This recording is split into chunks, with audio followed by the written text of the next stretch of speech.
Fake news. It's a term that's been haphazardly tossed around to point the finger at journalists who report with bias, websites that are designed to mislead, and a general public that willingly shares and reshares content that may be patently false. Well, today we welcome Ben Swann, Atlanta's former CBS anchorman, to the show to discuss the topic. He's been independently producing news that gets noticed since 2013 and gives interesting insights to an America that you won't see in the corporate press. And then we'll introduce you to Amplify Exchange, a commission-free cryptocurrency brokerage based out of Ireland. Top of the morning to you. So get ready to dive deep into the world of media and discover what it looks like from the inside. A warning, it's not pretty. This is the Not Fake News, episode number 383 of the Bad Crypto Podcast. 5, 4, 3, 2, 1, 0, ignition. Who's bad?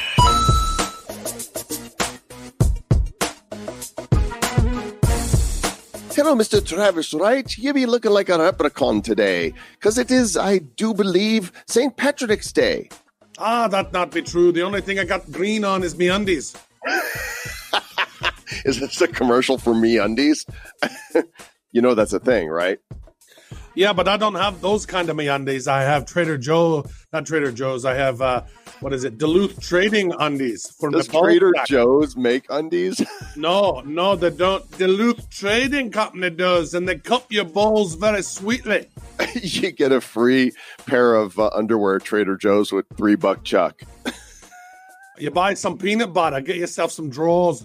And welcome to the Bad Crypto Podcast. Happy St. Patrick's Day to our friends that do celebrate the green. Ireland is a beautiful, beautiful country, Travis. Truth is, I've been there. I've been drunk there a few times. Did you kiss the Blarney Stone? I did not. I kissed lots of pints of beer. The Blarney Stone should be forever closed because of the amount of viral transmission. Talk about social distancing. Keep me a mile away from that thing. Yeah. Speaking of social distancing, no more kissing the Blarney Stone with your virus-ridden tonsils. We got some great content. We've been holding on to this interview with Ben Swann for a while, and you guys... we had to heavily edit it. We did have to heavily edit it, but it's a great interview. We do have an NFT associated with it, and we'll have news about the NFTs that you're still waiting for. They're on their way, but we'll tell you about that later. First, let's talk about crypto.com, because they are the only single platform that allow you to buy, sell, store, track, and pay crypto securely in one place. Their vision is to put cryptocurrency in every wallet, because that's how you get to mass adoption. Currently reaching more than 1 million users worldwide, their crypto.com app prides itself in user experience and financial incentives. Both Travis and I have secured the Icy White card. They have a bunch of different cards that you can check out. And if you go sign up today at badco.in/crypto, you'll notice that you get $50 in USD when you sign up for one of the metal MCO Visa cards today. Check it out, badco.in/crypto. I want to add this there, Mr. Joe Comm, because I find this thing. So traditionally what I would do is if I'm going to sell crypto, I go sell some crypto over on Coinbase, and then I convert it to the USD and then wire it to my account, and I have it in my bank account in 1 to 2 days, right? That's what I would normally do with crypto if I'm going to try to convert it into fiat. But now with this card, it's so handy. You literally will just send Bitcoin over to your crypto.com wallet. Then once that money has arrived, you can then top off your card, send over USD over to the credit card or the debit card portion of your wallet. So you got kind of like two wallets in there. You got your fiat wallet, and then you got your cryptos, and then you just convert those over into cash, and then you have a little reservoir of cash in there you can just use like a regular debit card.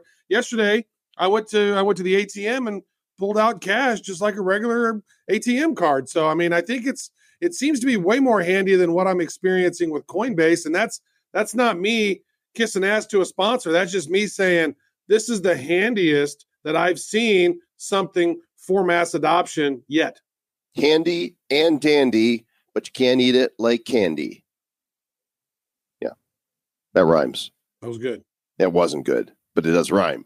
I mean, that part of it was good, that it rhymed. It was good that it rhymed. Yeah, the rest if it was like, it's handy, it's dandy, you can eat it like bacon, then that would be like, what? Mm-hmm. That'd be like nothing. It's All nifty. It's shifty. right. It's nifty. Yeah. I don't know. I don't have anything else other than Go that. buy me a gifty. So go buy Joel a gifty. Hey, we got Oh a my gift God. for you, folks. It's called an interview with Ben Swann, and we think you're going to like this. Go check it out. Good evening. This is Roger Mudd, and now the news. Breaking news at the Bad Crypto headquarters. A journalist, a 3-time Edward R. Murrow Award winner, a 2-time Emmy Award winner, a former anchor for Fox, NBC, and CBS, the creator of Truth in Media, has just broken into the building. He's tackled Mr. Travis Wright. Travis, you okay, bud? Yeah, I'm way better after I unmuted myself. Like he's, nice tackling skills. That's we have none other than Mr. Ben Swann with us here, and that was a horrible Roger Mudd that I did there. But Ben, welcome to Bad Crypto. Hey, thanks for having me on. That tackle was so hard it knocked his microphone onto mute. That's true. Very impressive. Very impressive. Well done. Ben, you're an old school journalist. You've been more than 2 decades in broadcast news. You started in El Paso as a photog and worked your way all the way up to primetime anchor and have a storied history of, creating content, broadcasting, working in politics. And now here you are, you've stooped and fallen so low that you're on our show. So we appreciate that. I wouldn't call it stupid. I'd say I have evolved with the way things should be, right? Moving towards the crypto space and the decentralized space. That's the future. I like that. And that's what you talk about. And you're involved in projects in that arena. So let's, I know I kind of gave a quick overview of where you've come from and what you've done, but just tell us a little bit about who you are more than all these wonderful accomplishments. Sure, absolutely. Well, more than anything else, above everything else, I'm a husband and a father. I have 5 kids and a terrific wife. And that's kind of the sum of who I am more than anything. 5 kids. Well, eventually I bought a TV because I figured out what was causing it. But prior to that, no, my wife and I, we started very young. When we were 20 years old, we got married. We had our first daughter, and just life with them is incredible. But for me, as far as my professional career, and candidly here, the only reason I ever got into journalism was because I did get married so young. And, we got married, we started having kids. I had been a photog at one time and went back to it because I needed a job that paid well. It didn't. And so I got in front of the camera because it paid better. That's how I got into journalism. I did not get into it as a calling or a belief in uncovering truth, speaking truth to power, any of that kind of stuff. I just did it strictly for the money. And that's kind of how my career started. And it was about 8-9 years into my career that I really began to see, the need for truth in certain spaces, specifically when I was covering the drug war in Mexico. When I went into Mexico, I grew up on the border, and I was actually going into Mexico and covering the drug war. And I just saw how wrong the story was, coming out of national media. It was kind of my first exposure to national media narrative that did not go along with the facts. And so that really began kind of to change me. And then I moved to Ohio, this kind of the center point, the epicenter, if you will, for all politics in America, and covered the 2012 election from there, and saw even more of how there's this national narrative and lies being spoken to us. So, today we use the term fake news a lot. Today we use the terms about being lied to by media and the distrust for media. But I was kind of on the forefront of that in the early 2000s and then early 2010s of really recognizing that there was, a fake news apparatus in place and doing my best to help break that. And you've gone down some serious rabbit holes in your career, which a lot of people won't do. Like, I know personally I do, because I like to know the truth. I try to ascertain what the truth, what is the actual truth. I'm trying, and it's really hard to tell what the actual truth is. And I think for me, the very first thing that I realized that what we thought was true was not, was when I finally understood the Federal Reserve Bank. We had G. Edward Griffith on the show, and we talked with him about, the origins of the Fed and just how this whole apparatus has been created over time. What was the moment for you? So you mentioned something about the war on drugs. Now, was that Fast and Furious caused? Was that before Fast and Furious? Or what was that moment when you said things are not right? Yeah, so for me, it's actually, this predates Fast and Furious, though I did a lot of coverage on Fast and Furious when it was taking place. And actually, before Fast and Furious really took off, before we reached the point where it became kind of a national headline of, the fact that the Obama administration was using guns going into Mexico and all that, long before that, I actually was predicting a lot of that. And what I mean by that is essentially coming in and saying, hey, there is something terribly, terribly wrong with the way that this story and this situation is playing out. And the reason for that was because covering the drug war in Mexico, what I saw was there was a narrative national media kept talking about the idea that only bad guys were getting killed by other bad guys, right? That cartels were killing other cartels. And so it wasn't that big of a deal. It wasn't really affecting anyone. When in fact, what was actually happening in Mexico was you had tens of thousands, if not hundreds of thousands of people who were being kind of collapsing into a violence begetting more violence, begetting more violence. And the reason that's significant is because if you watch national media, you didn't recognize that the drug trade, the drug war that was happening in Mexico was intertwined into every facet of society: military, local police, federal and state police, politicians, local business owners from the U.S. who were having to essentially pay off cartels to not kill them and kidnap them, right? And it was in every facet of society in Mexico. And when you see it that way, the only answer that comes out of that, how do you deal with that, is to say, how do you break the backs of cartels? Because that's the only way to help free Mexico from the situation it's in. And candidly, there's only one way to do that, which is to legalize drugs in the United States. Because the only way you're going to break the backs of those cartels is to remove the black market associated with it. That's a whole other longer discussion. But I began to see that you couldn't even get to that discussion because from the very get-go, the claims that were being made were just simply untrue. For instance, like I said, that only bad guys are killing other bad guys, and they're the only people who are involved. And so if you're not involved in the drug trade, you have nothing to worry about in Mexico. That was an absolute lie. In the 1990s, there were about 300 women who were mysteriously murdered. They were taken off, raped, and murdered, and then their bodies left around the desert in Ciudad Juarez. That's called the Juarez femicides. I don't know if you guys have ever heard of this. How far is that? How far is that from America, from the border? Like literally, you can step on one side with 1 foot in the United States and 1 foot in Mexico. Oh, yeah, that's pretty close. That's where it is. I mean, it is. So just to give you a geographical picture, El Paso, Texas sits as the largest border metroplex in the world. It's El Paso, Texas on one side, it's Ciudad Juarez on the other side. And together, those two areas consist of about 3 to 4 million people who live between those two spaces. It's the largest metroplex in the world on a border. And so you can literally, it just goes back and forth. Like people travel back and forth. They go to school back and forth. It's kind of one city.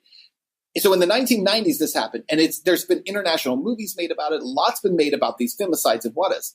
In 2007, 2008, there were thousands, not 300, thousands of women killed each year. And when I say killed, I mean bodies chopped up, thrown into mass graves, just grabbed off the streets. Because here's what happens when you say they're drug cartels fighting each other. And when one cartel has the police force and the other cartel has the military, and they're literally in shootouts killing each other on the streets, all of a sudden there is no law and order at all in the city. And that means when all the police focus and all the government focus is on this war, there's rampant crime every place else, and there's no one to answer it. So if you're murdered and your body's left on the streets, there's no one to even investigate it. They literally picked up bodies and were putting them into morgues, not knowing who these people were, giving it 30 days. And if no one comes for them because there was no room, they would just take all these bodies out and drop them into a mass grave. And that's not cartels doing that. That's the city having to do that.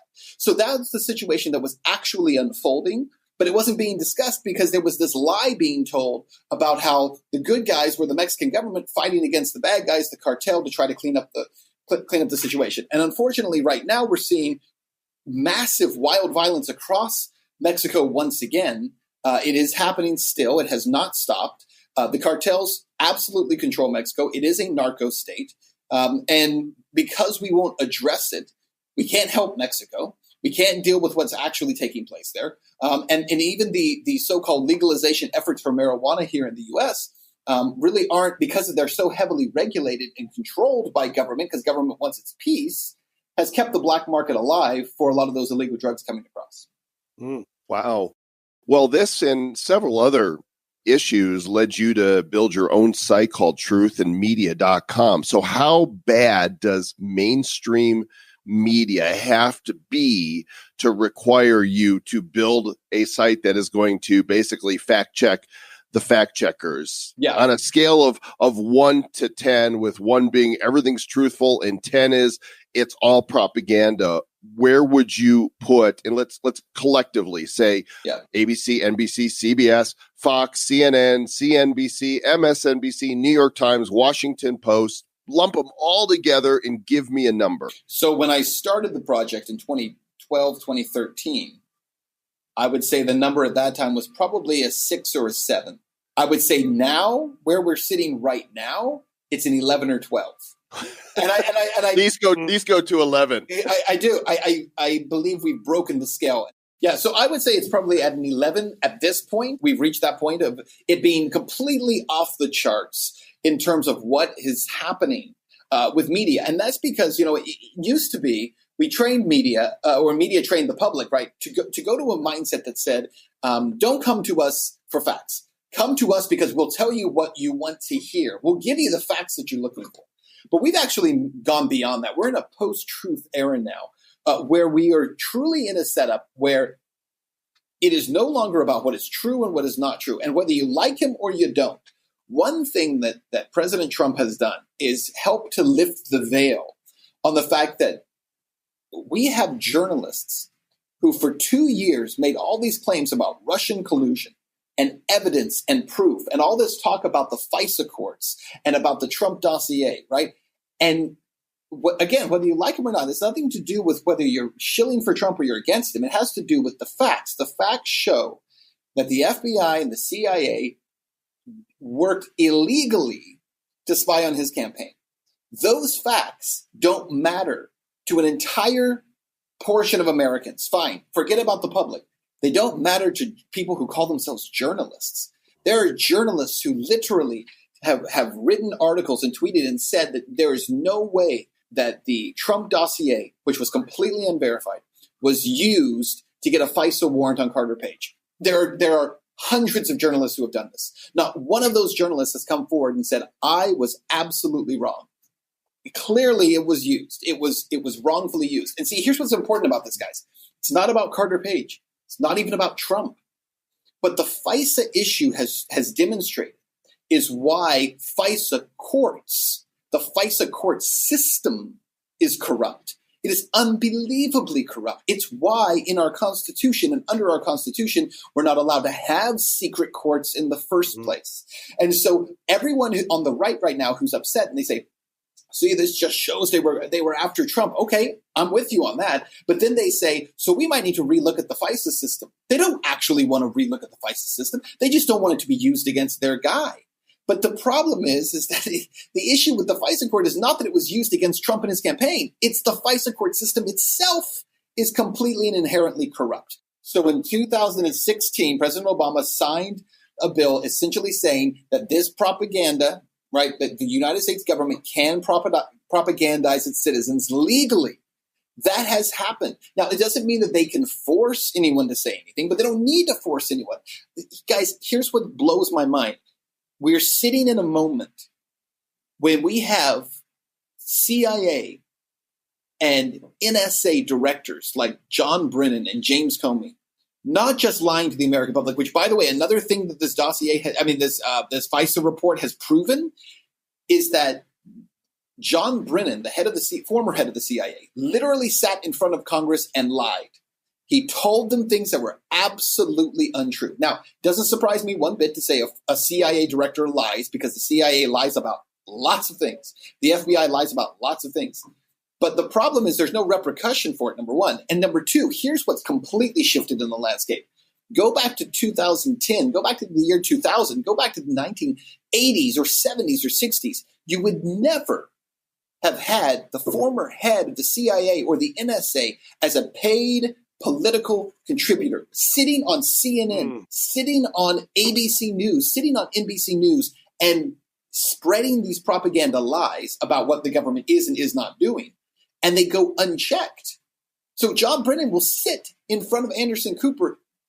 James Clapper will sit in front of Anderson Cooper, and they will regurgitate lies to the public that are provably false statements, and they're not challenged on them. And so what's happened is the networks have become propaganda arms for the U.S. government and specifically for the deep state. And that's what's really crazy to me. Go back to the protests, the Vietnam protests in the 1960s, and those anti-war protests. Where are those voices allowed? Well, what was figured out in the 60s and 70s was we can't allow just people to have voices to go around and spread dissent, and the internet really opened up that opportunity. And so what's happened in the meantime is that cable news and network news has become a propaganda voice on behalf of, again, governments and deep state, and then simultaneously I'm going to call them social engineering companies. Social engineering companies like Facebook and Twitter and YouTube and Google, what they have done is they are now mirroring those talking points and purging everyone who doesn't fit those narratives. And so we literally are sitting in a moment where all propaganda is being funneled through multiple sources. We have more information now. Well, I should say we have more platforms for information now, but less good information than we've ever had. So what's happening right now with our listeners is there's some people that are varying degrees of, yep, we know this. Some have known it for years. Yep. When scandals started years ago, we're like, we see this for what it is. Others are there's a lot of people waking up to it now, but there's some people out there that are really angry. They're like, oh, you're just shilling for Trump, and yes. we don't get overly political on the show. Both Travis and I feel that we've, seen what's really going on for years. But what would you tell people, those with an open mind, right, that haven't tuned out yet because, you haven't pissed them off enough yet, to get them to go down a rabbit hole and just consider that this is not about them personally. Yes. This is about truth. And that's really important. Look, let me just, I should have prefaced in the beginning by saying this. I'm not a Trump supporter. I'm not a fan of President Trump. I didn't vote for him. I wouldn't vote for him again in 2020. Now, I vote third party. I don't vote for either of the two parties. That's a whole other fight we can get into. I mean, I just think that we need more choices, not fewer. But if you are listening to this and you're thinking to yourself, wait a minute, no, Trump's just a bad guy. It's if you allow yourself to fall into the trap that is laid for you, which says that this is cult of personality. So if you think Trump is bad, therefore, anything that is done to stop him is acceptable. Any violation of law, any abuse of power to stop him is acceptable. Then that's part of the problem. You're falling for this cult of personality push. Meanwhile, if you think that Trump is good, therefore anything he does, abuse of power, the continued growth of the executive branch, then you are also falling for this cult of personality. And that's what media more than anything else does. It justifies bad behavior being propagated against all of us by turning it into a personality fight about, well, this guy is so bad that we must stop him at any cost, or this guy is so good, we must support him at any cost. And the reality of our constitutional republic is that it is a republic of laws and not of men, meaning that it is set up in a way to say we must protect above anything else the rule of law because the rule of law must triumph. That's why when going back to the Patriot Act, why the Patriot Act was such a threat, because it became this, we must defend ourselves against terrorism and extremism. And that means at any cost. Therefore, we will strip away constitutional rights, due process rights. We will remove all of this from you for your own safety. And the founders and framers were wise enough to know that that was the trap that we would fall into. So having said all that, let me say this, because going back to media, so I made a comment a few minutes ago that we are living in a time where we have more platforms for information, but less good information than we have had in the entire internet age at this moment. But the positive of it is that there should be, maybe there aren't, but there should be enormous opportunities for discussion and debate. Just like when Travis and I were saying we both voted third party. When you vote third party, it's a recognition of having more voices in the debate, not fewer voices, more options, more ideas in this country. And that's what we need. We need more ideas, more challenging of narratives to take place. There's this incredible report that just came out from the OPCW. The report was essentially a challenge of the fact that in 2018, the Organization on the Prohibition of Chemical Weapons said that the Assad regime in Syria gassed their people. You guys probably remember that in 2018. And then Trump fired a bunch of missiles and blew up an airbase over there. The problem is that we now have multiple emails that have come out thanks to WikiLeaks, emails that have come out showing that actually the OPCW didn't tell the truth about that. And they buried information. And now we have a reporter from Newsweek who says that he tried to write an article about the updated information and Newsweek killed it and threatened to fire him and sue him if he ran this story. I mean, that's not about supporting Trump or being against him. It's not about supporting Assad or being against him. It's about saying that in this world, there are some things that are true and there are things that are not. And as a journalist, above any other profession, we should be pursuing just to know the truth and allow you as a viewer, as a listener, to make up your mind based on information, not based on propaganda. Okay, there was one of the interesting quotes that I had heard back in the day. I think it was like way back in like 1981 with the former CIA director, William Casey. He had said this. He said, "We'll know that our disinformation program is complete when everything the American public believes is false." Now, that's the CIA director in 1981 saying that at the beginning of the Reagan administration. Yep. And so knowing these things, for me, has always been like, wow, so what else do we not know, right? What else is out there? Are they telling us things that we may not know? And so that's led me down so many rabbit holes in life. And one of the reasons, Ben, that Joel and I are actually even doing Bad Crypto is I wrote an article on Huffington Post about WikiLeaks and Trump and Russia and John Podesta and that whole scenario. And I said, look, and it was like a 5,000 word article. And I was talking about all these different things. Like, yeah, Podesta left his phone in a taxi and his password was password. I don't know how that was hacked by Russians. My son could hack that, right? There's all these different facts that people just don't know or don't realize. And one of the things that we came to was, look, blockchain, voter ID, right? If Russians hacking our stuff, then why we need to get on blockchain. We need to have transparency into our voting. That's right. Yep. And then as a result of writing that article, these group of people reached out to me, and they were wanting to create this platform that basically graded fake news or graded news in general, like and then placed a bias on. Is this a left-leaning bias? Is this a right-leaning bias? Is this journalist beholden to, do they mention certain brands regularly? Are they beholden to other people and sort of doing this deep exploration?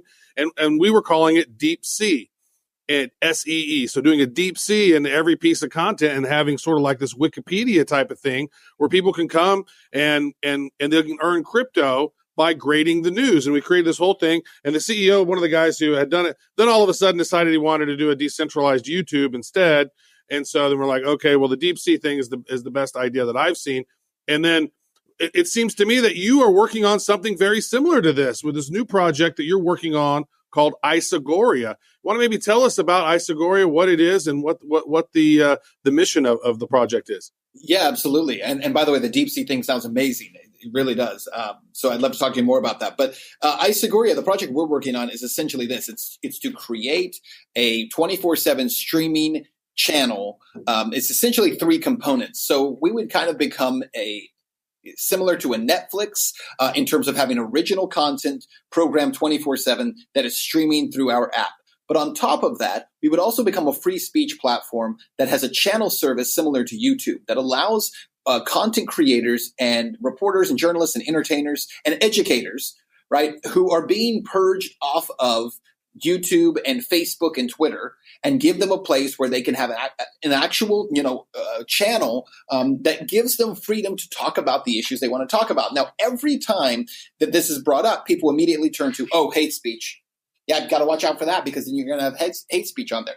The majority of people who are being purged off of these sites are not neo-Nazis and alt-right personalities. That's actually an absolute lie.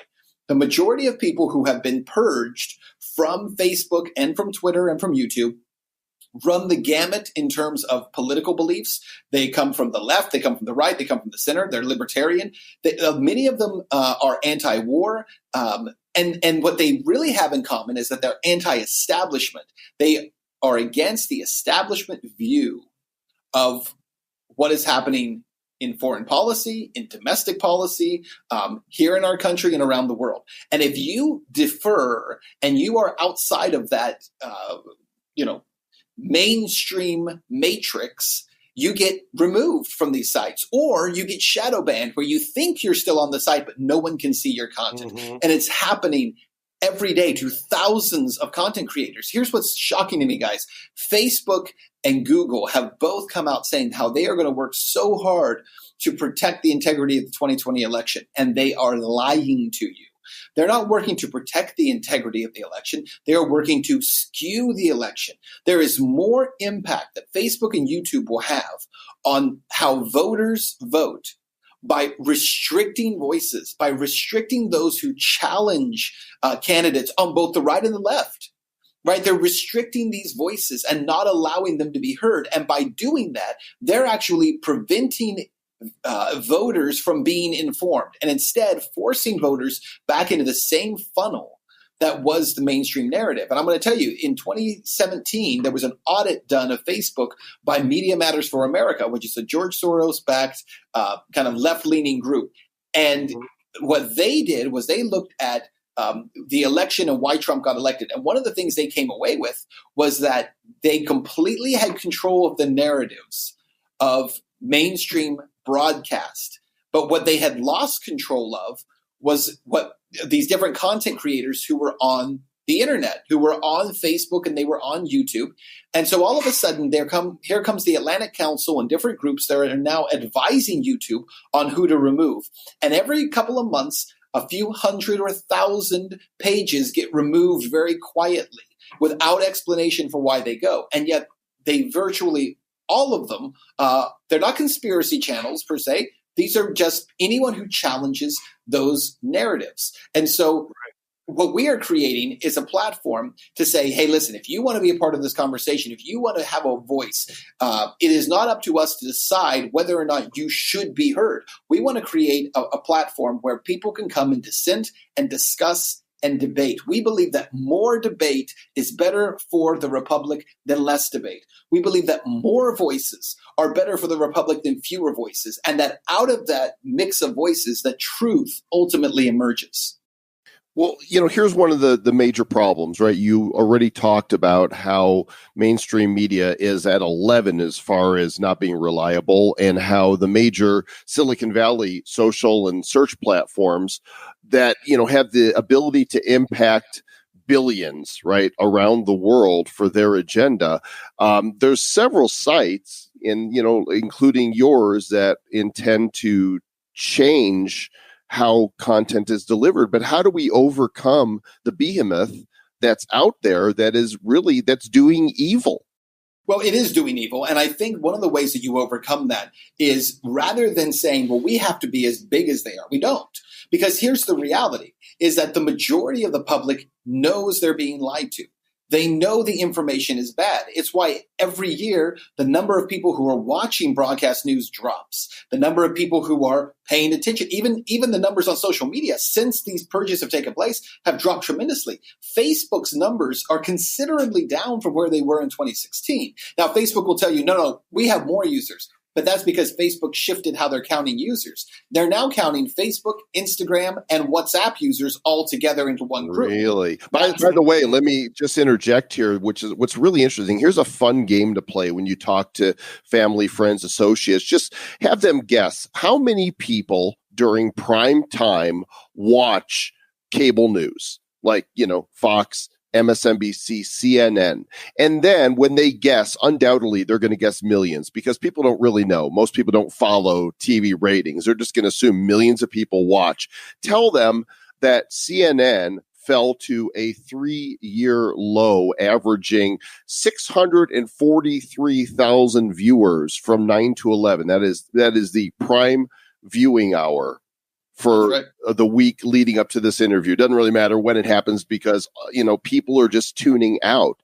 That really, in a nation of 360 million people, just over 500,000 is not a whole lot of influence. It's not. But it's also that it's in airports. It's also if you go into any hotel internationally, it's like a lot of times CNN is the only channel that's in English in some of these other channels in some of these other countries. Yeah, and the reality is this, though. If you think about how few people are watching and yet how much influence still goes to them.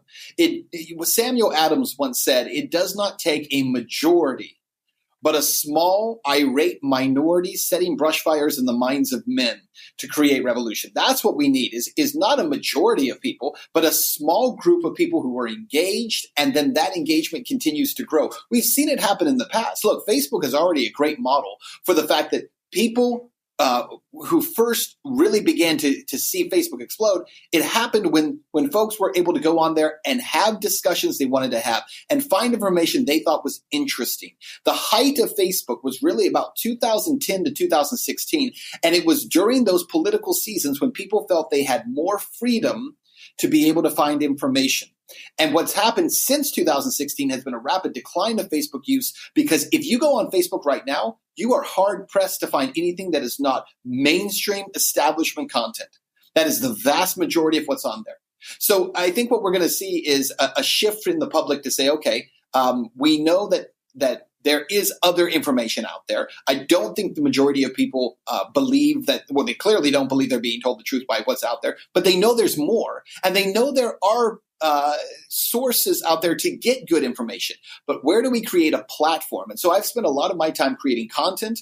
That's why I'm now focused on the platform. How do we create the platform that gives not just myself a voice, but other journalists and content creators a voice to be able to share ideas? And it's not all politics, right? It's not all about what's happening with elections. It's a wide variety of content creators who will be able to come there and have the freedom to expand the conversation in whatever space they're in, so that it is not all dominated by the same 2 or 3 voices. And I think that is the real disruptor in the space.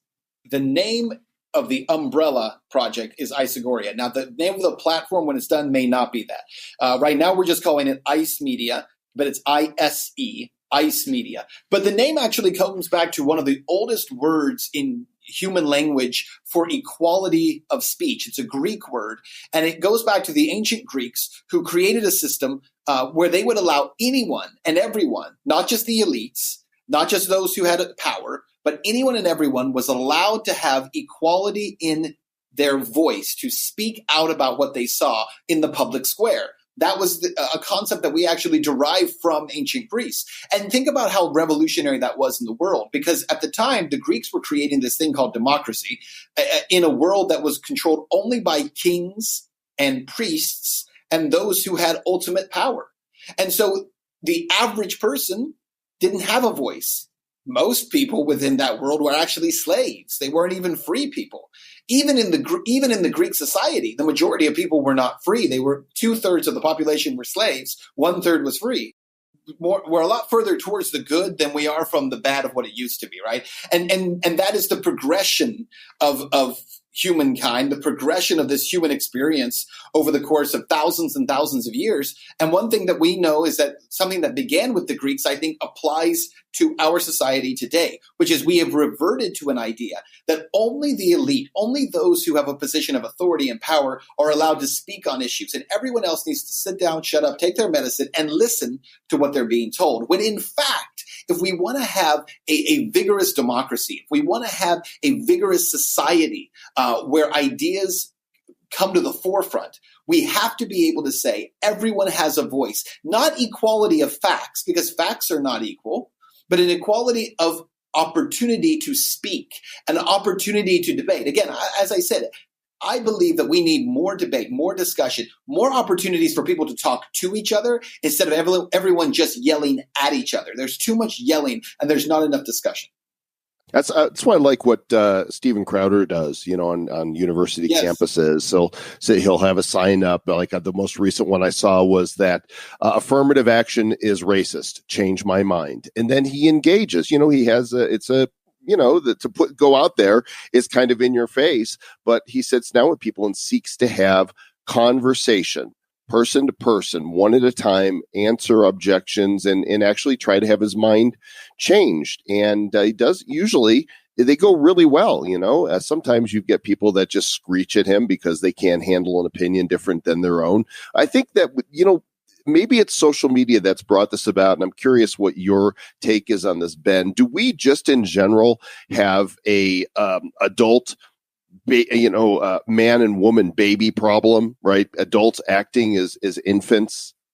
Well, I think we do. And but I actually blame the mainstream media for it first and then social media second. And the reason for that is because I think media, again, has trained us to not be thinkers. What Fox did in 1996 when they came along, what MSNBC then copied later, was this idea of creating silos and walled gardens where they become echo chambers to their audiences. The audience comes in not wanting to learn anything, but to be validated in what they already believe. Tell me that I'm right in what I believe, Sean Hannity. Tell me that I'm right in what I believe, Rachel Maddow. And it happens every single night, but it's only for a small portion of people. And the problem is that every echo that we get from media, whether it's through social media or it's through broadcast or cable, is this idea that everyone else out there who has a differing opinion is against us. This idea that people are against each other and primarily fighting each other because they have differing ideas. And we do not have a society right now that believes that, the best way to resolve issues is for people to talk to each other and to discuss. Because ultimately, the truth is, guys, and you know this, that as human beings, we all have much more in common than we do in terms of differentiating from each other. We're not that different from each other. People basically all want the same things. And then where there are places in society, because there are many of these places, that absolutely need to be changed or reformed, well, you change and reform things by talking about them. And in some cases, yes, protesting and being an activist and making your voice heard loudly. But that doesn't mean that you throw milkshakes in people's faces in order to make that point. You do it through compassion, and you do it through speaking out and speaking truth, because I believe truth ultimately prevails. If it is spoken, it ultimately prevails. Well, that sounds very reasonable to me. It's like the media is stirring the violence that takes place. Like they want us to be pitted against one another. Do you believe that? Yes, because it's good for their bottom line. As long as you can keep people in silos and against each other. Listen, you mentioned the dwindling numbers on cable news. It's absolutely true. Every year, the numbers are down year over year. It is a small group of people, and actually it's primarily people about 65 and up who are in that demographic who even watch them. However, if you can keep those people focused and pitted against each other, you can continue to ride this thing out for another decade, which means billions of dollars in revenue of people hating each other, being afraid of each other, being angry with each other. But that is a short-term model. Very quickly, let me say this. I once talked, because I was recruited by a couple of different networks to work for them. And one of the networks, I had a discussion with their VP of television about going to work there. And I said to him, what is your plan for the future? Because this is not sustainable. And the response I got was this: we know that this ship is going to crash into the rocks. We know we have about a decade before it happens. But you want the truth? We're all going to be retired by that time, and it won't matter to us. It's somebody else's problem. That's sad. Well, we appreciate you coming on, Ben, and sharing the truth as you understand it. I think we agree with you that it's time for change and disruption. The website for you guys to check out, isegoria.com, ISEGORIA.com, or check out Ben's other site as well, truthinmedia.com, Mr. Ben Swann. Thank you, sir. It was a pleasure, guys. Thank you very much. That's good stuff right there. And as we said, we will have a non-fungible token collectible. But it's still fun. It's a fun non-fungible. It's fun non-fungible. And we'll get to that here shortly. And also want to let you guys know. Hey, we've been seeing a lot of interesting new social media platforms popping up recently, one of which is a sponsor of the show, SoMe Social, SOMEE.social. And SoMe is a blockchain-based social media platform. It's built for privacy and content monetization, all kinds of great stuff. It's also privacy-focused, and it's censorship-resistant, which is what we need in times like this. It provides you multiple monetization options, content curation rewards, offers advertising, revenue sharing, and social dashboard, offers streamlined posting across all social media platforms from this one platform. Go check it out. It's SoMe.social. That's the one. All right. It's Amplify Exchange. Let's go across the pond to our friends in Ireland. We've seen so many exchanges pop up over the last couple of years, and it's always interesting to us when one is trying to do something different from all the others. And we've seen a handful of those that are promising commission-free trading, wondering how they pull that off. And one such exchange is featured on this segment. We have Justin Tabb, the CEO of the Amplify Exchange. The website is amplifyexchange.com. And Justin, welcome to Bad Cryptopia. Awesome. Thank you for having me. We're a friendly place. We have a lot of small furry animals running around wondering what Bitcoin's all about. Well, a lot of people are in the same boat they are. Absolutely. So tell us, why did you decide to fire up another exchange? What's the problem out there that we need another exchange? Sure. So, I believe that exchanges have not removed the barriers to entry necessary to get what everyone claims to want: institutional money, standard retail investors to bring them over, but no one's willing to put their money where their mouth is and follow suit with sort of the trends that traditional online trading platforms are taking nowadays. So while blockchain and Bitcoin and digital assets are arguably futuristic technologies, and they are far leaps and bounds ahead of what traditional online trading platforms are doing, traditional online trading platforms, the actual platform is better than anything that's on the market today for cryptocurrency exchanges. And if you look historically just at what they've done, you had Robinhood come in 2013 after 20 years. 1985 is the first online trading platform with Trade Plus, which became E-Trade. After 15, 20 years of them doing the transaction-based fee model, Robinhood comes in 2013 and turns that on its head. And then you saw October 1st this past year, 2019, Charles Schwab go ahead and go commission-free. And then the three big players behind them, Fidelity, TD Ameritrade, and E-Trade, all go commission-free with some restrictions, though. And that's where we feel that we're a little bit different. So I find that's interesting, is because you talk about all these different, trading platforms that have gone commission-free.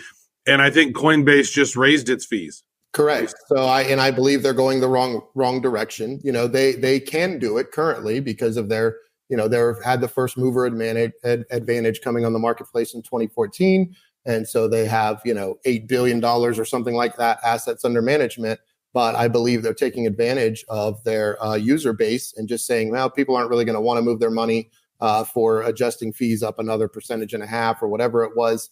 And so we can do that to adjust for our lost revenue based on trading volumes, and instead of being smart and saying, well, how have banks made money for 100 plus years? Well, they do that using assets under management. And so that's our long-term approach, is to not only remove fees on our brokerage product, but on our premium products, which we'll be rolling out this year. And we'll be implementing a money market sweep vehicle in Q2, which is unique to the way any other exchange does that. So you have other platforms out there like Celsius that are trying to do or doing well, arguably, interest-bearing accounts. But the issues with it is there's long lockup periods. They pay out interest once a week, and customers cannot actively trade assets. So if for me as a trader, if I take and I say I'm going to give 10 Bitcoin to Celsius and I'm earning that at 2% interest rate, and then all of a sudden Ethereum goes on a huge run and I want to trade into Ethereum, well, I can't do that. So with the product that we're building, it tracks it down in real time, adjusts lending rates in real time. So if I want to trade from Bitcoin into Ethereum, that's fine. Go ahead and trade from Bitcoin into Ethereum, and we'll adjust the lending rate, and you can do whatever you want. So to my earlier point about removing barriers to entry, we believe that by doing that, then it gives people the freedom and the security to know that, okay, not my assets are insured, okay, because they are with us. I can do what I want with my assets. I can trade them at any time. I can withdraw them at any time. This about a standard crypto withdrawal, 5 to 10 minutes. That's all the lockup is, instead of a full week. And I can earn interest on them while they're sitting there. So it's really the best of all worlds. And as consumers become more, used to not having to pay fees. I mean, I don't pay fees with my money that says to JP Morgan, because they're lending it out overnight lending rates 9 to 1, right? So that's why I don't pay for any wire transfers. I don't pay for a monthly service fee, right? And consumers are becoming more educated that they should expect that. And I believe that's what they're going to expect. along with a sophisticated feature set before they're moving their money into the digital asset space and exchange. So we're willing to put our money where our mouth is. We understand we're not the first to the party here with Coinbase, and others like that. But we do believe we can do it better than anybody else. And to that fair point, Starbucks didn't invent coffee, right? They just did it better than anybody else, and that's what we can do. They did. They did. I'm putting food where my mouth is. That's a good place for it, Travis. I'm going to put words where my mouth is right now. So you've got USD as one of your pairs, which a lot of crypto exchanges don't give you the ability to purchase USD. You've got Bitcoin, Ethereum, a number of tokens, and then I see the AMPX token. How does that work in your ecosystem? Correct. So basically, as we roll out our full exchange this quarter, so the brokerage will remain commission free, but until we've built up enough assets under management to make money off of assets under management, sustain ourselves, we will be instituting a standard taker model on our full exchange premium product. And so by using the AMPX loyalty token, you can save 50%, which is pretty standard on any trades you do, or any trades you do in the AMPX market directly will be commission free. So if you use AMPX tokens to buy Bitcoin, costs you nothing. If you use Bitcoin to buy Ethereum and you use AMPX tokens for the transaction fee, then it saves you 50%, and then saves on withdrawal fees and things like that as well. So that's pretty standard. But as we build up our assets under management over time and we hit certain thresholds, greater than 50% of revenue coming from assets under management, we reduce that fee in half. And then when we hit greater than 85% of revenue coming from assets under management, we completely remove all fees on even premium products. Let me ask you this assets under management. The thought is in the industry is if you don't own your keys, you don't own your crypto. So don't keep your crypto on exchanges. Why would it be different on Amplify Exchange to keep some of your assets on the exchange? Because that goes against what some people have been taught. Yeah, I mean, I think that's fair. And I think, in early days, that definitely was the thing. But like now we have a $100 million insurance policy through Lloyd's of London. I think as you go to bring on less sophisticated, less technical users, that you're going to have to expect that people are going to want to store some crypto in your exchange. Obviously, people are doing it, or Coinbase wouldn't have $8 billion of assets under management, right? So what our job is to make sure that we protect those as good as possible, right? That we have, insurance in the case of a hack, which we do obviously go be above and beyond to make sure that that doesn't happen. And then that we provide our customers with the best end user experience that they can for leaving those assets there and taking that risk, whether they're actively trading them or not. And you're based out of Ireland. So yes, the company is based out of Ireland. We have an office here in the U.S. Where we have about 21 full-time employees that are building the product and managing the product and marketing the product. And so, we are a real full-time team. I tell people stop by and see us anytime. We're here Monday through Friday. Well, kiss my Blarney Stone then, and top of the morning to you. Great to have you on. Thanks, Justin. The website, amplifyexchange.com. Y'all check it out. Put the Blarney Stone where your mouth is. Yeah.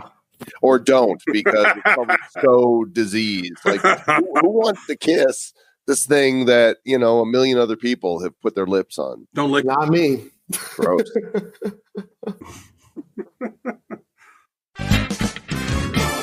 Hey, we got another sponsor we want to tell you about because we personally really love these guys. MobiePay.io, MobiePay.io. Mobile payments are all the rage, but I tell you what, the current transfer of money is slow and expensive, and fiat currency is pretty dirty. So Mobi has built these apps using blockchain technology to help speed these things up. They have a mainstream consumer wallet that has mobile payments, instant cashback, banking, a debit card, peer-to-peer payments. They have MobiX, which is their current cryptocurrency exchange, crypto and trading app, along with their wallet. They got MobiPay, which is this merchant and settlement app, which offers lower processing fees, eliminates chargebacks, really interesting things. They receive their funds instantly, and a lot of people are really liking that. And I think you should check it out. It's MobiePay.io. If you go there, there's a thing going on right now where you can sign up and get $10 worth of free MBX tokens. And why not do that? Because anytime you can get a little bit of cryptos in this winter is a good idea. Indeed it is. And as we promised, we do have a non-fungible token collectible for this episode. Now, before we tell you where to get it, a bunch of you are like, wait, where's my Vitalik NFT? Where's my NFT.NYC NFT? I'm not getting them. We're getting these emails and you're showing up on Travis's door and, it's not good. So here's Dude, you do not want to come to my door during this virus. I don't know who you are. I'm just telling you. Click, click. when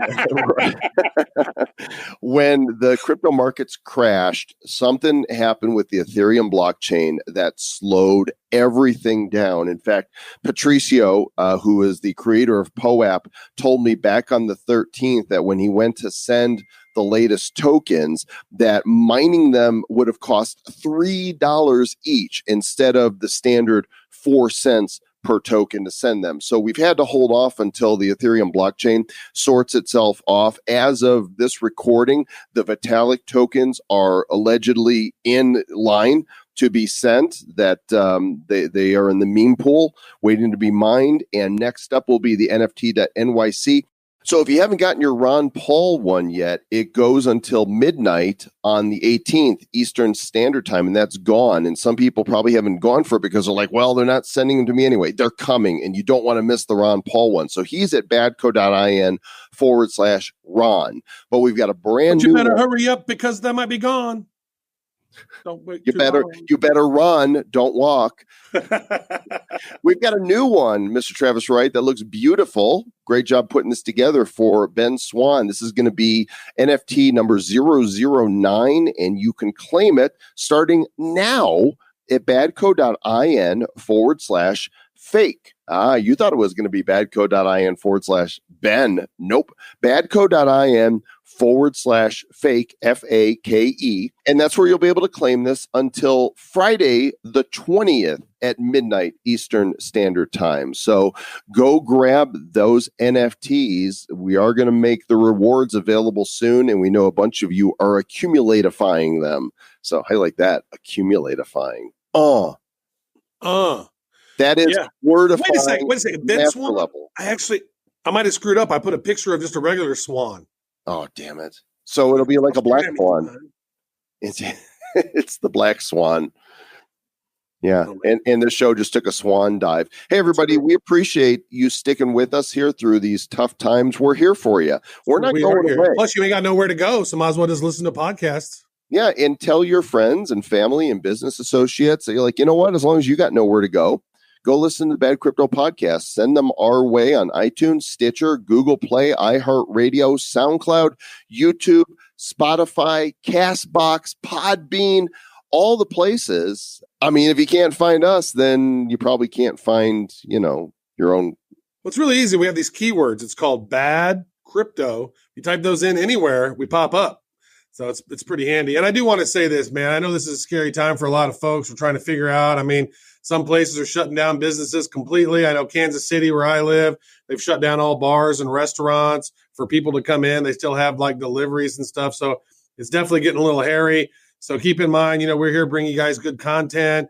Keep it lighthearted to kind of, we're trying to keep things as normal as possible. We're going to keep doing these podcasts because we know a lot of folks out there really love listening to us and go on and banter back and forth, and things will get better or they won't, but we're going to keep moving forward. That's just the way it goes. I mean, this is a new challenge that humanity has to deal with, and it is a little frightening because there's so much uncertainty. But I would always just say this, realize this, folks, we are spiritual beings that are having a human experience. And right now, collectively, the human experience is a little rocky road, but humanity always seems to get through these things with flying colors. Things might change, but most of us will see our way through it, and just keep the peace, keep faith, and I like Rocky Road. And maybe stay bad? Maybe. I was going to say I like mint chocolate chip better, though. Okay, stay bad.